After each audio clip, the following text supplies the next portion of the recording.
इस वीडियो में आपको इस पाठ में आए प्रश्नों के लिखित उत्तर मिलेंगे। नमस्कार सभी को, हिंदी कला केंद्र में आपका स्वागत है। अगर आप इस चैनल पर नए हैं तो पहले इसको सब्सक्राइब करें व बेल आइकन को दबाना ना भूलें ताकि नए वीडियो का नोटिफिकेशन सबसे पहले आपको मिले। खान पान की बदलती तस्वीर। बच्चों, इस निबंध को हमने इसके भाग 1 में पढ़ा व समझा था। अब इसके अभ्यास प्रश्नों को देखते हैं। निबंध से खान पान की मिश्रित संस्कृति से लेखक का क्या मतलब है? खान पान की मिश्रित संस्कृति का अर्थ है कि आजकल हम अपने स्थानीय प्रांतों के व्यंजनों के साथ साथ दूसरे प्रांतों व विदेशी व्यंजनों को बड़े चाव से खाते हैं। अपने घर के उदाहरण देकर इसकी व्याख्या करें। जैसे हमारे घर में हमारा स्थानीय व्यंजन दाल भाटी चूरमा तो बनता ही है, साथ ही हम दक्षिण भारत के व्यंजन इडली डोसा सांबर, गुजरात के ढोकले, पंजाब के छोले भटूरे, महाराष्ट्र के बटाटा बड़ा इत्यादि भी खाते हैं। चाइनीज नूडल्स और इटालियन पास्ता भी खाते हैं। तो ये सब क्या है? ये सब मिश्रित संस्कृति के ही उदाहरण हैं। खान पान में बदलाव के कौन से फायदे हैं? खान पान में बदलाव से निम्नलिखित फायदे हैं। देश विदेश के व्यंजनों का आनंद लेना, गृहिणियों व कामकाजी महिलाओं को जल्दी तैयार होने वाले विविध व्यंजनों की विधियां उपलब्ध होना, एक प्रदेश की संस्कृति का दूसरे प्रदेश की संस्कृति से मिलना, राष्ट्रीय एकता को बढ़ावा मिलना। फिर लेखक इस बदलाव को लेकर चिंतित क्यों है? क्योंकि लेखक का मानना है कि आज खान पान की मिश्रित संस्कृति को अपनाने से निम्नलिखित नुकसान भी हैं। स्थानीय व्यंजनों का चलन कम होता जा रहा है, जिससे नई पीढ़ी स्थानीय व्यंजनों के बारे में अनजान हो रही है। खाद्य पदार्थों में गुणवत्ता की कमी होती जा रही है।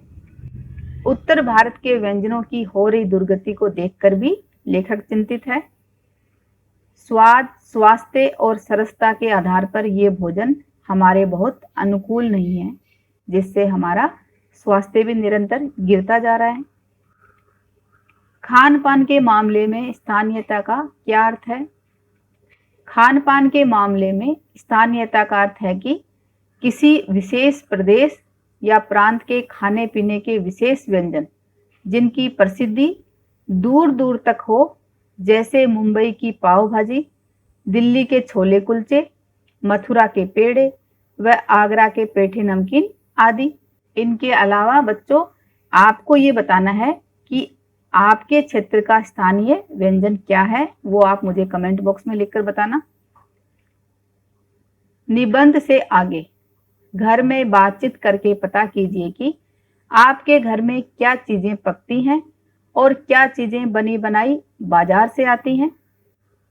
तो ये घर में बनने वाली चीजें जो आपके घर में बनती हैं वो लिखनी है, और यहाँ पर बाजार से आने वाली चीजें जैसे आइसक्रीम, केक, जलेबी, गोलगप्पे, समोसे, गुलाब जामुन।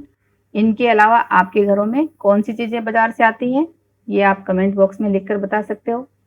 इनमें से बाजार से आने वाली कौन सी चीजें आपके माता पिताजी के बचपन में घर में बनती थी, तो ये बात आप अपने माता पिताजी से पूछ सकते हो। यहाँ खाने, पकाने और स्वाद से संबंधित कुछ शब्द दिए गए हैं। इन्हें ध्यान से देखिए और इनका वर्गीकरण कीजिए। जैसे उबालना, तलना, भूनना, सेकना, दाल, भात, रोटी, पापड़, आलू, बैंगन, खट्टा, मीठा, तीखा, नमकीन, कसेला। तो ये सबसे पहले यहाँ पर भोजन फिर कैसे पकाया जाता है और उसका स्वाद कैसा है। तो दाल, उबालना, नमकीन स्वाद, भात जिसको उबाला जाता है, मीठा स्वाद, रोटी, सेकना, नमकीन, पापड़, भूनना, नमकीन स्वाद, आलू जिसको उबालना, तलना, सेकना, भूनना सभी काम किए जाते हैं, जो नमकीन और तीखा स्वाद में, बैंगन, तलना, भूनना और स्वाद में कसेला, छोंक, चावल, कढ़ी। इन शब्दों में क्या अंतर है, समझाइए। छोंक, जो अक्सर आपकी मम्मी सब्जी में लगाती है, तो आपने ज़रूर देखा होगा। गरम तेल या घी में मसाला डालने को छोंक देना कहते हैं। इससे पकवान का स्वाद बढ़ जाता है। चावल, चावल से कई प्रकार के व्यंजन बनाए जाते हैं। उसे उबालकर, पकाकर भी खाया जा सकता है। चावल से खीर जैसे मीठे व्यंजन भी बनाए जाते हैं। इससे हम बिरयानी जैसे नमकीन पकवान भी बना सकते हैं। कढ़ी, दही में बेसन मिलाकर उसे चमचे से हिलाते हुए धीमी आंच पर पकाने से कढ़ी बन जाती है। कढ़ी में मसाले डालकर उसे और भी लजीज बनाया जा सकता है। कढ़ी चावल, कढ़ी रोटी, कढ़ी पकौड़ा जैसी कई जोड़ियां खाने में मशहूर हैं। पिछली शताब्दी में खान पान की बदलती हुई तस्वीर का खाका खींचे तो इस प्रकार होगा, कुछ इस तरह से। इसी प्रकार आप कुछ कपड़ों या पोशाकों की बदलती तस्वीर का खाका खींचिए, जो कि कुछ इस तरह से होगा। मान लीजिए कि आपके घर कोई मेहमान आ रहे हैं जो आपके प्रांत का पारंपरिक भोजन करना चाहते हैं। उन्हें खिलाने के लिए घर के लोगों की मदद से एक व्यंजन सूची यानी मेनू बनाइए। तो ये आप अपने हिसाब से बनाइए, आपके प्रांत के अनुसार आपका जो पारंपरिक भोजन है वो लिखिए। जैसे राजस्थान के हिसाब से दाल भाटी चूरमा, लहसुन की चटनी, कैर सांगरी की सब्जी, बूंदी रायता, बाजरे की रोटी, कढ़ी, खीर आदि। अनुमान और कल्पना, फास्ट फूड यानी तुरंत भोजन के नफे नुकसान पर कक्षा में वाद विवाद करें। तो आपको फास्ट फूड पर नफा भी बताना है, फायदा भी और नुकसान भी। तो ये फायदे हैं और ये नुकसान। फायदे क्या हैं? जल्दी बनाया जा सकता है, भोजन की आवश्यकता होने पर ये समय बचाता है। मुंह को अच्छा लगने वाला स्वाद, ये क्षणिक खाने की तलब को मिटा सकता है। अपनी पसंद अनुसार बनाया या खाया जा सकता है। सभी को खाने के विकल्प प्रदान करता है। ये स्थानीय व्यापारियों के लिए फायदेमंद है। और इसके अलावा एक फायदा आप मुझे कमेंट बॉक्स में लिखकर बताना। नुकसान, पौष्टिकता की गारंटी नहीं होती। फास्ट फूड रेस्तरां में ताज़ी चीज़ें मिलना मुश्किल है। ये भोजन में कम औसत गुणवत्ता प्रदान करता है। फास्ट फूड खाना हमेशा सस्ता नहीं होता। इनमें वसा, चीनी और नमक का प्रयोग अधिक होता है। इनके अधिक सेवन से आपको लत लग सकती है और सेहत के लिए हानिकारक साबित हो सकता है। ये एक परिवार की चिकित्सा लागत को बढ़ा सकता है, यानी इनसे बीमारियां जल्दी आती हैं।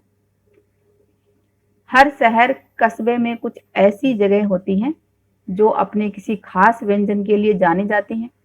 आप अपने शहर कस्बे का नक्शा बनाकर उनमें ऐसी सभी जगहों को दर्शाइए। तो ये आप अपने हिसाब से कीजिए। जैसे मुंबई का वड़ा पाव। खान पान के मामले में शुद्धता का मसला काफी पुराना है। आपने अपने अनुभव में इस तरह की मिलावट को देखा है? किसी फिल्म या अखबारी खबर के हवाले से खान पान में होने वाली मिलावट के नुकसानों की चर्चा कीजिए। तो इस तरह की खबरें आपने अक्सर अखबारों में पढ़ी होंगी। तो इनके आधार पर इनके होने वाले नुकसानों की चर्चा कीजिए। भाषा की बात। खान पान शब्द खान और पान दो शब्दों को जोड़कर बना है।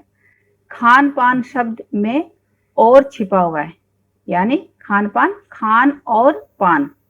जिन शब्दों के योग में और, अथवा या जैसे योजक शब्द छिपे हों उन्हें क्या कहते हैं? द्वंद्व समास कहते हैं। ये आपने व्याकरण में पढ़ा होगा। नीचे द्वंद्व समास के कुछ उदाहरण दिए गए हैं, इनका वाक्यों में प्रयोग कीजिए और अर्थ समझिए। जैसे सीना पिरोना, मेरी मौसी का घर सीने पिरोने के काम से ही चलता है। भला बुरा, अनिल ने गुस्से में अपने दोस्त को बहुत भला बुरा कहा। चलना फिरना, दुर्घटना के बाद राकेश का चलना फिरना भी मुश्किल हो गया था। लंबा चौड़ा, सेठ जी का लंबा चौड़ा व्यापार संभालने के लिए कई लोग हैं। कहासुनी, फुटबॉल के मैच के दौरान खिलाड़ियों में कहासुनी हो गई। घास फूस, रामू का घास फूस से बना घर तेज आंधी को सहन नहीं कर पाया। कई बार एक शब्द सुनने या पढ़ने पर कोई और शब्द याद आ जाता है। आइए शब्दों की ऐसी कड़ी बनाएं। नीचे शुरुआत की गई है, उसे आप आगे बढ़ाइए। कक्षा में मौखिक सामूहिक गतिविधि के रूप में भी इसे दिया जा सकता है। तो जैसे इडली, जैसे ही इडली बोलोगे आपको दक्षिण भारत याद आएगा। दक्षिण से केरल, केरल से ओणम, ओणम से त्योहार, त्योहार से छुट्टी, छुट्टी से आराम, आराम से रविवार, रविवार से घूमना, घूमना से गोवा, गोवा से समुद्र का किनारा, समुद्र के किनारे से नारियल पानी, और आगे इसी तरह आप बढ़ाते जाइए। कुछ करने को, उन विज्ञापनों को इकट्ठा कीजिए जो हाल ही के ठंडे पेय पदार्थों से जुड़े हैं।